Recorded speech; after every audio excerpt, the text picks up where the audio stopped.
श्री गणेशाय नमः। ओम नमो भगवते वासुदेवाय। ओम नमः शिवाय। अथ षष्ठोऽध्यायः सप्ताह यज्ञ की विधि। श्री सनकादि कहते हैं, अथ ते संप्रवक्ष्यामः सप्ताह श्रवणे विधिं सहायैर्वसुभिश्चैव प्रायः साध्यो विधि स्मृतः। दैवज्ञं तु समाहूय मुहूर्तं पृच्छ यत्नतः विवाहे यादृशं वित्तं तादृशं परिकल्पये। नारद जी, अब हम आपको सप्ताह श्रवण की विधि बताते हैं। यह विधि प्रायः लोगों की सहायता और धन से साध्य कही गई है।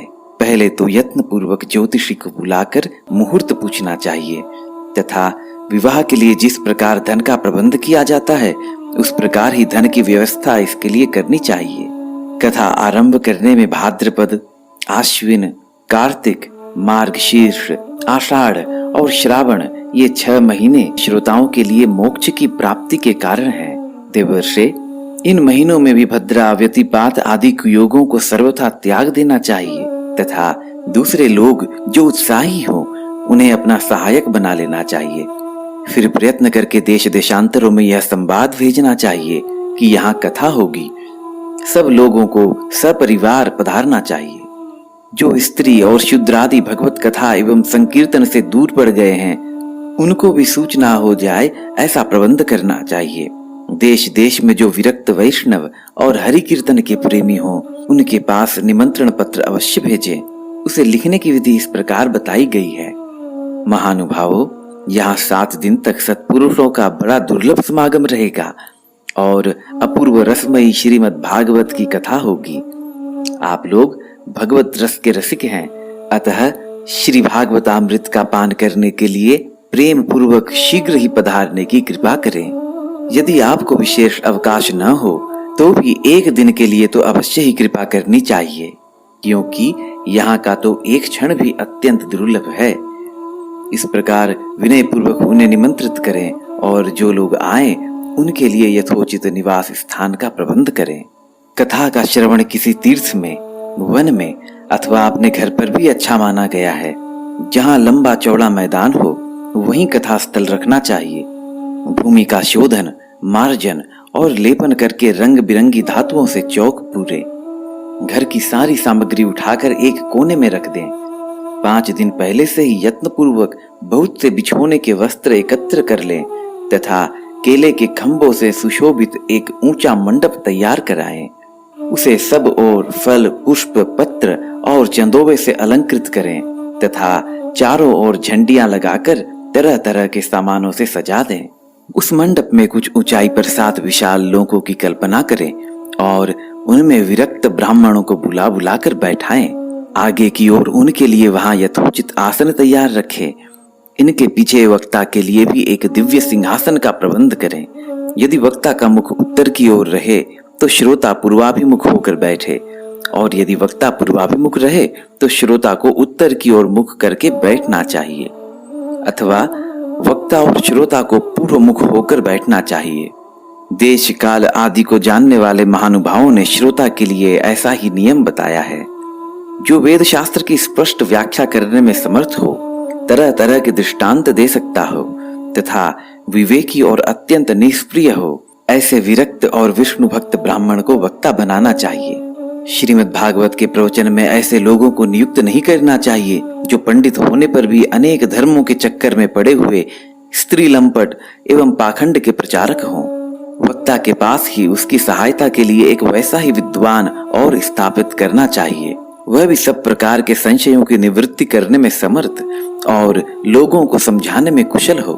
कथा प्रारंभ के दिन से 1 दिन पूर्व व्रत ग्रहण करने के लिए वक्ता को क्षौर करा लेना चाहिए तथा अरुणोदय के समय शौच से निवृत्त होकर अच्छी तरह स्नान करें और संध्यादि अपने नित्य कर्मों को संक्षेप से समाप्त करके कथा के विघ्नों की निवृत्ति के लिए गणेश जी का पूजन करें। तदनंतर पितृगण का तर्पण कर पूर्व पापों की शुद्धि के लिए प्रायश्चित करें और एक मंडल बनाकर उनमें श्री हरि को स्थापित करें।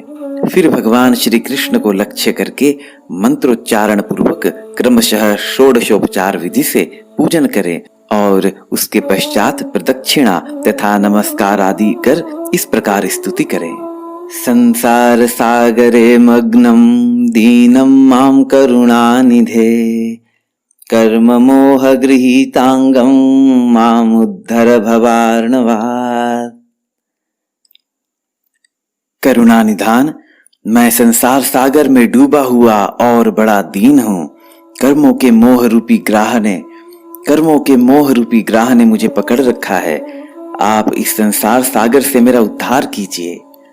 इसके पश्चात धूप दीप आदि सामग्रियों से श्रीमद् भागवत की बड़े उत्साह और प्रीति पूर्वक विधि विधान से पूजा करें। फिर पुस्तक के आगे नारियल रखकर नमस्कार करें और प्रसन्न चित्त से इस प्रकार स्तुति करें। श्रीमद् भागवत के रूप में आप साक्षात श्री कृष्णचंद्र ही विराजमान हैं।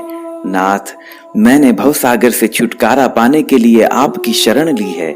मेरा यह मनोरथ आप बिना किसी विघ्न बाधा के सांगोपांग पूरा करें।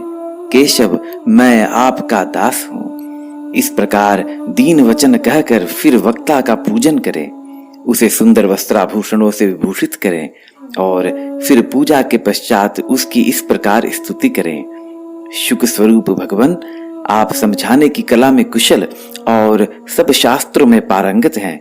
कृपया इस कथा को प्रकाशित करके मेरा अज्ञान दूर करें। फिर अपने कल्याण के लिए प्रसन्नता पूर्वक उसके सामने नियम ग्रहण करें और 7 दिनों तक यथाशक्ति उसका पालन करें।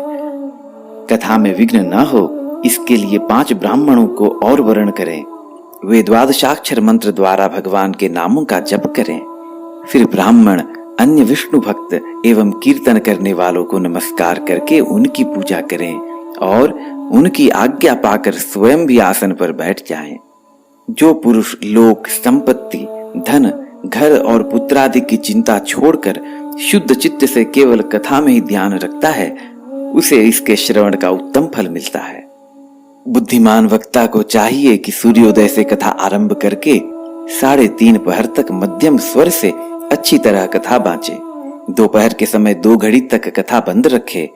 उस समय कथा के प्रसंग के अनुसार वैष्णवों को भगवान के गुणों का कीर्तन करना चाहिए। व्यर्थ बातें नहीं करनी चाहिए। कथा के समय मलमूत्र के वेग को काबू में रखने के लिए अल्पाहार सुखकारी होता है। इसलिए श्रोता केवल एक ही समय हविष्यान्न भोजन करे। यदि शक्ति हो तो 7 दिन निराहार रहकर कथा सुने अथवा केवल घी या दूध पीकर सुखपूर्वक श्रवण करें अथवा फलाहार या एक समय ही भोजन करे। जिससे जैसा नियम सुविधे से सज सके उसी को कथा श्रवण के लिए ग्रहण करें। मैं तो उपवास की अपेक्षा भोजन करना अच्छा समझता हूँ, यदि वह कथा श्रवण में सहायक हो। यदि उपवास से श्रवण में बाधा पहुंचती हो तो वह किसी काम का नहीं। नारद जी, नियम से सप्ताह सुनने वाले पुरुषों के नियम सुने। विष्णु भक्त की दीक्षा से रहित पुरुष कथा श्रवण का अधिकारी नहीं है। जो पुरुष नियम से कथा सुने उसे ब्रह्मचर्य से रहना, भूमि पर सोना और नित्य प्रति कथा समाप्त होने पर पत्तल में भोजन करना चाहिए। दाल, मधु, तेल, गरिष्ठ अन्न, भाव दूषित पदार्थ और बासी अन्न, इनका उसे सर्वदा ही त्याग करना चाहिए।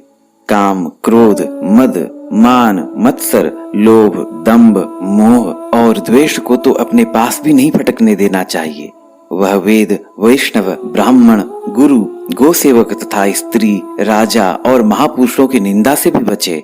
नियम से कथा सुनने वाले पुरुष को रजस्वला स्त्री, अंत्यज, म्लेच्छ, पतित, गायत्रीहीन, द्विज, ब्राह्मणों से द्वेष करने वाले तथा वेद को न मानने वाले पुरुषों से बात नहीं करनी चाहिए। सर्वदा सत्य, शौच, दया, मौन, सरलता, विनय और उदारता का बर्ताव करना चाहिए।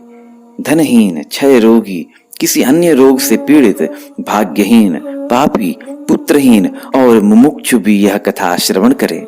जिस स्त्री का रजो दर्शन रुक गया हो जिसके एक ही संतान होकर रह गई हो, जो बांझ हो, जिसकी संतान होकर मर जाती हो, अथवा जिसका गर्भ गिर जाता है, वह यत्न पूर्वक इस कथा को सुने। ये सब यदि विधिवत कथा सुने तो इन्हें अक्षय फल की प्राप्ति हो सकती है। यह अत्युत्तम, दिव्य तथा करोड़ों यज्ञों का फल देने वाली है। इस प्रकार इस व्रत की विधियों का पालन करके फिर उद्यापन करें। जिन्हें इसके विशेष फल की इच्छा हो वे जन्माष्टमी व्रत के समान ही इस कथा व्रत का उद्यापन करें। किंतु जो भगवान के अकिंचन भक्त हैं, उनके लिए उद्यापन का कोई आग्रह नहीं है। वे श्रवण से ही पवित्र हैं, क्योंकि वे तो निष्काम भगवत भक्त हैं। इस प्रकार जब सप्ताह यज्ञ समाप्त हो जाए तब श्रोताओं को अत्यंत भक्ति पूर्वक पुस्तक और वक्ता की पूजा करनी चाहिए। फिर वक्ता श्रोताओं को प्रसाद, तुलसी और प्रसादी मालाएं दे तथा सब लोग मृदंग और झांझ की मनोहर ध्वनि से सुंदर कीर्तन करें, जय जयकार, नमस्कार और शंख ध्वनि का घोष कराए तथा ब्राह्मण और याचकों को धन और अन्न दे। श्रोता विरक्त हो तो कर्म की शांति के लिए दूसरे दिन गीता पाठ करें। गृहस्थ हो तो हवन करे। उस हवन में दशम स्कंद का एक एक श्लोक पढ़कर विधि पूर्वक खीर, मधु, घृत, तिल और अन्नादि सामग्रियों से आहुति दे, अथवा एकाग्र चित्त से गायत्री मंत्र द्वारा हवन करे, क्योंकि तत्वतः यह महापुराण गायत्री स्वरूप ही है। होम करने की शक्ति न हो तो उसका फल प्राप्त करने के लिए ब्राह्मणों को हवन सामग्री दान करें तथा नाना प्रकार की त्रुटियों को दूर करने के लिए और विधि में फिर जो न्यूनता अधिकता रह गई हो उसके दोषों की शांति के लिए विष्णु सहस्त्र नाम का पाठ करें। उससे सभी कर्म सफल हो जाते हैं, क्योंकि कोई भी कर्म इससे बढ़कर नहीं है। फिर 12 ब्राह्मणों को खीर और मधु आदि उत्तम उत्तम पदार्थ खिलाएं तथा व्रत की पूर्ति के लिए गौ और स्वर्ण का दान करें।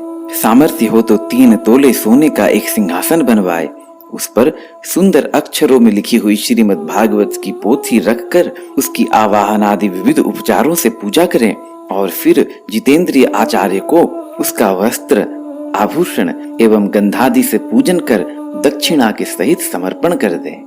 यूं करने से वह बुद्धिमान दाता जन्म मरण के बंधनों से मुक्त हो जाता है। यह सप्ताह पारायण की विधि सब पापों की निवृत्ति करने वाली है। इसका इस प्रकार ठीक ठीक पालन करने से यह मंगलमय भागवत पुराण अभीष्ट फल प्रदान करता है तथा अर्थ, धर्म, काम और मोक्ष चारों की प्राप्ति का साधन हो जाता है, इसमें संदेह नहीं। सनकादि कहते हैं, इति ते कथितं सर्वं किं भूयः श्रोतुमिच्छसि श्रीमद्भागवते नैव भुक्ति मुक्ति करे स्थिते। नारद जी, इस प्रकार तुम्हें यह सप्ताह श्रवण की विधि हमने पूरी पूरी सुना दी। अब और क्या सुनना चाहते हो? इस श्रीमद् भागवत से भोग और मोक्ष दोनों ही हाथ लग जाते हैं। सूत जी कहते हैं, शौनक जी, यूं कहकर महामुनि सनकादि ने 1 सप्ताह तक विधि पूर्वक इस सर्व पाप नाशिनी, परम पवित्र तथा भोग और मोक्ष प्रदान करने वाली भागवत कथा का प्रवचन किया। सब प्राणियों ने नियम पूर्वक इसे श्रवण किया। इसके पश्चात उन्होंने विधि पूर्वक भगवान पुरुषोत्तम की स्तुति की। कथा के अंत में ज्ञान, वैराग्य और भक्ति को बड़ी पुष्टि मिली और वे तीनों एकदम तरुण होकर सब जीवों का चित्त अपनी ओर आकर्षित करने लगे। अपना मनोरथ पूरा होने से नारद जी को भी बड़ी प्रसन्नता हुई। उनके सारे शरीर में रोमांच हो आया और वे परमानंद से पूर्ण हो गए। इस प्रकार कथा श्रवण कर भगवान के प्यारे नारद जी हाथ जोड़कर प्रेम गदगद वाणी से सनकादि से कहने लगे, धन्योस्म्यनुगृहीतोस्मि भवद्भिः करुणापरैः अद्य मे भगवान् लब्धः सर्वपापहरो हरिः श्रवणं सर्वधर्मेभ्यो वरं मन्ये तपोधनाः वैकुंठस्थो यतः कृष्णः श्रवणाद्यस्य लभ्यते। नारद जी ने कहा, मैं धन्य हूँ, आप लोगों ने करुणा करके मुझे बड़ा ही अनुग्रहित किया है। आज मुझे सर्व पापहारी भगवान श्री हरि की ही प्राप्ति हो गई। तपोधनो, मैं श्रीमद् भागवत श्रवण को ही सब धर्मों से श्रेष्ठ मानता हूँ, क्योंकि जिसके श्रवण से वैकुंठ गोलोक विहारी श्री कृष्ण की प्राप्ति होती है। सूत जी कहते हैं, शौनक जी, वैष्णव श्रेष्ठ नारद जी यूं कह ही रहे थे कि वहां घूमते फिरते योगेश्वर सुखदेव जी आ गए। कथा समाप्त होते ही व्यास नंदन श्री सुखदेव जी वहां पधारे। 16 वर्ष की सी आयु आत्मलाभ से पूर्ण ज्ञान रूपी महासागर का संवर्धन करने के लिए चंद्रमा के समान वे प्रेम से धीरे धीरे श्रीमद् भागवत का पाठ कर रहे थे। परम तेजस्वी श्री सुखदेव जी को देखकर सारे सभासद झटपट खड़े हो गए और उन्हें एक ऊंचे आसन पर बैठाया। फिर देवर्षि नारद जी ने उनका प्रेम पूर्वक पूजन किया और उन्होंने सुख पूर्वक बैठकर कहा, आप लोग मेरी निर्मल वाणी सुनिए। श्री सुखदेव जी बोले, निगम कल्पतरोर्गलितं फलम् शुकमुखादमृतद्रव संयुतम् पिबत भागवतं रसमालयम् मुहुरहो रसिका भुवि भावुकाः निगम कल्पतरोर्गलितं फलम्। श्री सुखदेव जी बोले, रसिक एवं भावुक जन, यह श्रीमद् भागवत वेद रूप कल्प वृक्ष का परिपक्व फल है। श्री सुखदेव रूप शुक के मुख का संयोग होने से अमृत रस से परिपूर्ण है। यह रस ही रस है, इसमें न छिलका है न गुठली। यह इसी लोक में सुलभ है। जब तक शरीर में चेतना रहे तब तक आप लोग बार बार इसका पान करें। महामुनि व्यास देव ने श्रीमद् भागवत महापुराण की रचना की है। इसमें निष्कपट निष्काम परम धर्म का निरूपण है। इसमें शुद्धांतःकरण सत्पुरुषों के जानने योग्य कल्याणकारी वास्तविक वस्तु का वर्णन है, जिससे तीनों तापों की शांति होती है। इसका आश्रय लेने पर दूसरे शास्त्र अथवा साधन की आवश्यकता नहीं रहती। जब कभी पुण्यात्मा पुरुष इसके श्रवण की इच्छा करते हैं, तभी ईश्वर अविलंब उनके हृदय में अवरुद्ध हो जाता है। यह भागवत पुराणों का तिलक और वैष्णवों का धन है।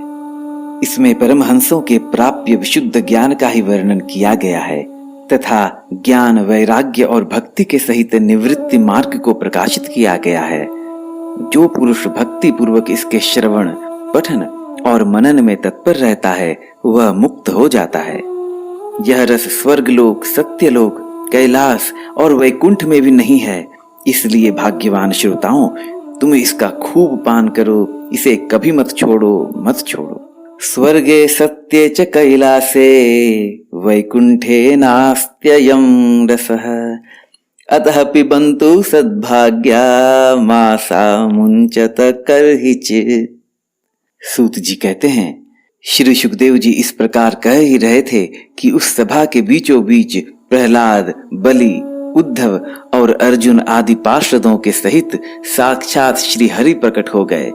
तब देवर्षि नारद ने भगवान और उनके भक्तों की यथोचित पूजा की। भगवान को प्रसन्न देखकर देवर्षि ने उन्हें एक विशाल सिंहासन पर बैठा दिया और सब लोग उनके सामने संकीर्तन करने लगे। उस कीर्तन को देखने के लिए श्री पार्वती जी के सहित महादेव जी और ब्रह्मा जी भी आए। कीर्तन आरंभ हुआ। प्रहलाद जी तो चंचल गति, फुर्तीले होने के कारण करताल बजाने लगे। उद्धव जी ने झांझें उठा ली। देवर्षि नारद वीणा की ध्वनि करने लगे। स्वर विज्ञान में कुशल होने के कारण अर्जुन राग अलापने लगे। इंद्र ने मृदंग बजाना आरंभ किया। सनकादि बीच बीच में जय घोष करने लगे और इन सब के आगे सुखदेव जी तरह तरह की सरस अंग भंगी करके भाव बताने लगे। इन सब के बीच में परम तेजस्वी भक्ति, ज्ञान और वैराग्य नटों के समान नाचने लगे।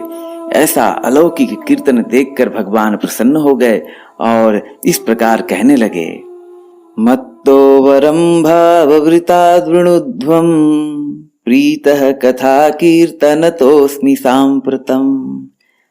श्रुत्वेति तद्वाक्यमति प्रसन्नः प्रेमार्द्रचित्ता हरिमुचिरेते। प्रेमार्द्रचित्ता हरिमुचिरेते। मैं तुम्हारी इस कथा और कीर्तन से बहुत प्रसन्न हूँ। तुम्हारे भक्ति भाव ने इस समय मुझे अपने वश में कर लिया है, अतः तुम लोग मुझसे वर मांगो। भगवान के ये वचन सुनकर सब लोग बड़े प्रसन्न हुए और प्रेमार्द्र चित्त से भगवान से कहने लगे, भगवान, हमारी यह अभिलाषा है कि भविष्य में जहाँ कहीं सप्ताह कथा हो वहां आप इन पार्षदों के सहित अवश्य पधारें। हमारा यह मनोरथ पूर्ण कर दीजिए। भगवान तथास्तु कहकर अंतर्धान हो गए। इसके पश्चात नारद जी ने भगवान तथा उनके पार्षदों के चरणों को लक्ष्य करके प्रणाम किया और फिर सुखदेव जी आदि तपस्वियों को भी नमस्कार किया। कथामृत का पान करने से सब लोगों को बड़ा ही आनंद हुआ। उनका सारा मोह नष्ट हो गया। फिर वे सब लोग अपने अपने स्थानों को चले गए। उस समय सुखदेव जी ने भक्ति को उसके पुत्रों सहित अपने शास्त्र में स्थापित कर दिया। इसी से भागवत का सेवन करने से श्री हरि वैष्णवों के हृदय में आ विराजते हैं। जो लोग दरिद्रता की दुख ज्वर की ज्वाला से दग्ध हो रहे हैं, जिन्हें माया पिशाची ने रौंद डाला है तथा जो संसार समुद्र में डूब रहे हैं, उनका कल्याण करने के लिए श्रीमद् भागवत सिंहनाद कर रहा है।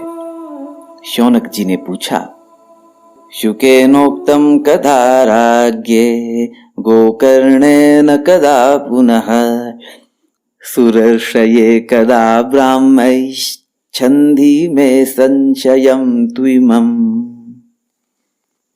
सूत जी, शौनक जी ने पूछा, सूत जी, सुखदेव जी ने राजा परीक्षित को, गोकर्ण ने धुंधुकारी को और सनकादि ने नारद जी को किस किस समय यह ग्रंथ सुनाया था, मेरा यह संशय दूर कीजिए। सूत जी ने कहा, भगवान श्री कृष्ण के स्वधाम गमन के बाद कलयुग के 30 वर्ष से कुछ अधिक बीत जाने पर भाद्रपद मास की शुक्ला नवमी को सुखदेव जी ने कथा आरंभ की थी। राजा परीक्षित के कथा सुनने के बाद कलयुग के 200 वर्ष बीत जाने पर आषाढ़ मास की शुक्ला नवमी को गोकर्ण जी ने यह कथा सुनाई थी। इसके पीछे कलयुग के 30 वर्ष और निकल जाने पर कार्तिक शुक्ला नवमी से सनकादि ने कथा प्रारंभ की थी।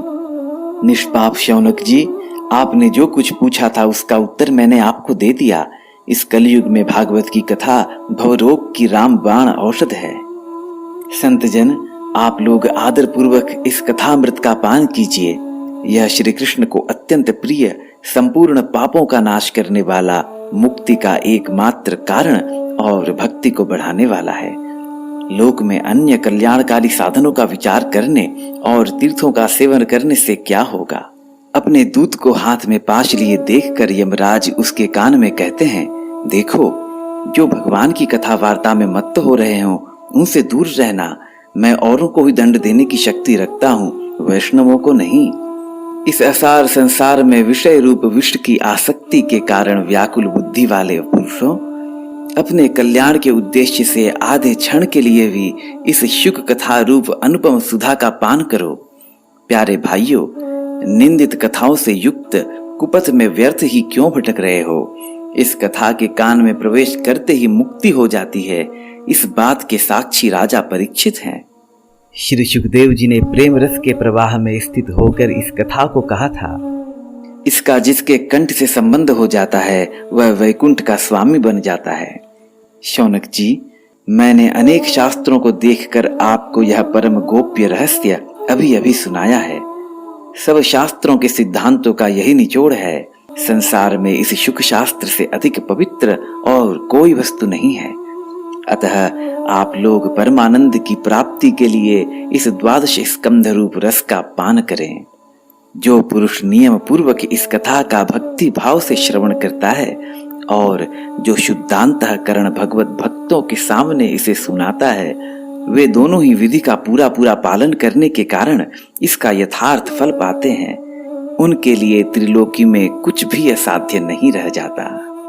एताम यो नियततया शृणोति भक्त्या यश्चैनां कथयति शुद्ध वैष्णवाग्रे तौ सम्यग् विधिकरणात् फलं लभेते याथार्थ्यान्न हि भुवने किमप्यसाध्यम्।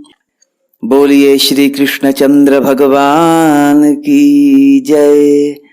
शंकर पार्वती की जय।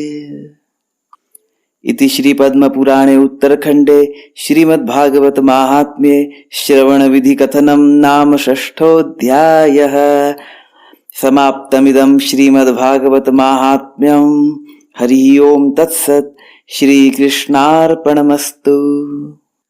नारायण नारायण भजमन नारायण नारायण नारायण लक्ष्मी नारायण नारायण नारायण नारायण नारायण नारायण नारायण नारायण भजमन नारायण नारायण नारायण नारायण नारायण नारायण नारायण नारायण नारायण नारायण भजमन नारायण नारायण नारायण नारायण नारायण लक्ष्मी नारायण नारायण नारायण भजमन नारायण नारायण नारायण रमन नारायण नारायण नारायण नारायण नारायण नारायण नारायण नारायण लक्ष्मी नारायण नारायण नारायण।